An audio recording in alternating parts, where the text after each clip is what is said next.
রান্না করবো স্পিনিচ আর চিকেন দিয়া। আশা করি আপনার কাছে ভালো লাগবে।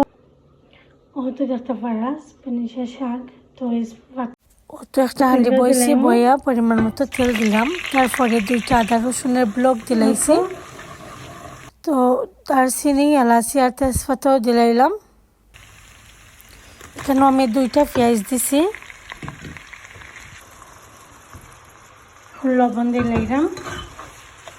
পেঁয়াজ একদম ভাঙে গেছে। তো এখন আমি 1/2 টেবিল স্পুন থেকে আরও কম দিলাম হলুদের পাউডার।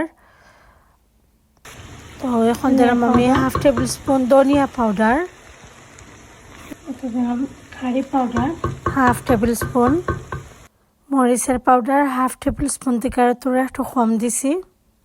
মশলাটা কষানির লাগে একটু পানি দিলাম। এখন মশলাটা কষানি হয়ে গেছে, এখন চিকেনটা দিলাইলাম। যেহেতু নিচের লগে আমি আলু অ্যাড করবো, ওটা লাগে একটু ছোটো সাইজ করছি আলুটারে। আলু দেওয়ার 5 মিনিট পরে আমি পাতাগুলো দিলাইছি।